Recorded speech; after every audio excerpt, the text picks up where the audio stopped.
2019ನೇ ಸಾಲಿನ ರಾಜ್ಯ ವಾರ್ಷಿಕ ಚಲನಚಿತ್ರ ಪ್ರಶಸ್ತಿ ಘೋಷಣೆ ಮಾಡಲಾಗಿದೆ. ಈಗಾಗಲೇ ಮ್ಯಾಕ್ಸ್ ಚಿತ್ರದ ಯಶಸ್ಸಿನ ನಡುವೆ ಕಿಚ್ಚ ಸುದೀಪ್ ಅವರಿಗೆ ಅತ್ಯುತ್ತಮ ನಟ ಪ್ರಶಸ್ತಿ ದೊರಕಿದೆ. ಅಲ್ಲದೆ ಚಾಲೆಂಜಿಂಗ್ ಸ್ಟಾರ್ ದರ್ಶನ್ ಅಭಿನಯದ ಯಜಮಾನ ಸಿನಿಮಾಗೂ ಸಹ ಪ್ರಶಸ್ತಿ ಸಿಕ್ಕಿದೆ. ಯಜಮಾನ ಚಿತ್ರಕ್ಕೆ ಅತ್ಯುತ್ತಮ ಸಂಗೀತ ನಿರ್ದೇಶನ ಪ್ರಶಸ್ತಿ ಪಡೆದಿದ್ದಾರೆ. 2019ರ ಸುದೀಪ್ ಅಭಿನಯದ ಪೈಲ್ವಾನ್ ಸಿನಿಮಾಗಾಗಿ ಕಿಚ್ಚನಿಗೆ ಅತ್ಯುತ್ತಮ ನಟ ಪ್ರಶಸ್ತಿ ಸಿಕ್ಕಿದೆ.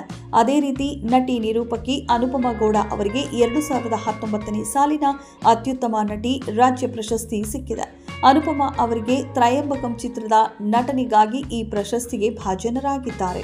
ಅತ್ಯುತ್ತಮ ನಟ ಕಿಚ್ಚ ಸುದೀಪ್ ಚಿತ್ರ ಪೈಲ್ವಾನ್, ಅತ್ಯುತ್ತಮ ನಟಿ ಅನುಪಮಾ ಗೌಡ ಚಿತ್ರ ತ್ರಯಂಬಕಂ, ಅತ್ಯುತ್ತಮ ಬಾಲನಟ ಮಾಸ್ಟರ್ ಪ್ರೀತಮ್, ಅತ್ಯುತ್ತಮ ಬಾಲನಟಿ ಬೇಬಿ ವೈಷ್ಣವಿ ಅಡಿಗ, ಅತ್ಯುತ್ತಮ ಪೋಷಕ ನಟ ತಬಲಾ ನಾಣಿ ಚಿತ್ರ ಕೆಮಿಸ್ಟ್ರಿ ಆಫ್ ಕರಿಯಪ್ಪ, ಅತ್ಯುತ್ತಮ ಪೋಷಕ ನಟಿ ಕುಮಾರಿ ಅನುಷಾ ಕೃಷ್ಣ ಚಿತ್ರ ಬ್ರಾಹ್ಮಿ, ಅತ್ಯುತ್ತಮ ಸಂಗೀತ ನಿರ್ದೇಶಕ ವಿ ಹರಿಕೃಷ್ಣ ಚಿತ್ರ ಯಜಮಾನ, ಅತ್ಯುತ್ತಮ ಹಿನ್ನೆಲೆ ಗಾಯಕ ರಘು ದೀಕ್ಷಿತ್ ಲವ್ ಮಾಕ್ಟೇಲ್, ಅತ್ಯುತ್ತಮ ಹಿನ್ನೆಲೆ ಗಾಯಕಿ ಡಾಕ್ಟರ್ ಜಯದೇವಿ ಜಿಂಗಮ ಶೆಟ್ಟಿ ಚಿತ್ರ ರಾಗಭೈರವಿ, ಅತ್ಯುತ್ತಮ ಸಂಭಾಷಣೆ ಬರಗೂರು ರಾಮಚಂದ್ರಪ್ಪ, ಅತ್ಯುತ್ತಮ ಛಾಯಾಗ್ರಹಣ ಜಿಎಸ್ ಭಾಸ್ಕರ್, ಅತ್ಯುತ್ತಮ ಸಂಕಲನ ಜಿ ಬಸವರಾಜ್ ಅರಸ್, ಅತ್ಯುತ್ತಮ ಕಲಾ ನಿರ್ದೇಶನ ಹೊಸಮನೆ ಮೂರ್ತಿ, ಅತ್ಯುತ್ತಮ ಗೀತ ರಚನೆ ರಜಾಕ್ ಪುತ್ತೂರ್, ಅತ್ಯುತ್ತಮ ನಿರ್ವಾಹಕ ಆರ್ ಗಂಗಾಧರ್.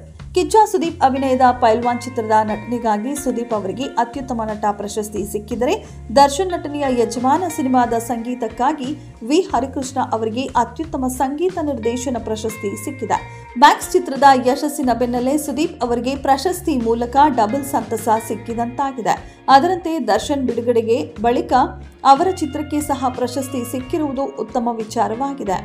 ಇನ್ನು ಹಿರಿಯ ನಿರ್ದೇಶಕ ನಾಗತಿಹಳ್ಳಿ ಚಂದ್ರಶೇಖರ್ ನಿರ್ದೇಶನದ ಇಂಡಿಯಾ ವರ್ಸಸ್ ಇಂಗ್ಲೆಂಡ್ ಸಿನಿಮಾಗೆ ಅತ್ಯುತ್ತಮ ಜನಪ್ರಿಯ ಮನೋರಂಜನಾ ಚಿತ್ರ ಪ್ರಶಸ್ತಿ ನೀಡಲಾಗಿದೆ. ಇದೆಷ್ಟು ಈ ಹೊತ್ತಿನ ಸುದ್ದಿ. ಮತ್ತಷ್ಟು ಸುದ್ದಿಗಳಿಗಾಗಿ ನೋಡ್ತಾ ಇರಿ ಸಿರಿ ಟಿವಿ.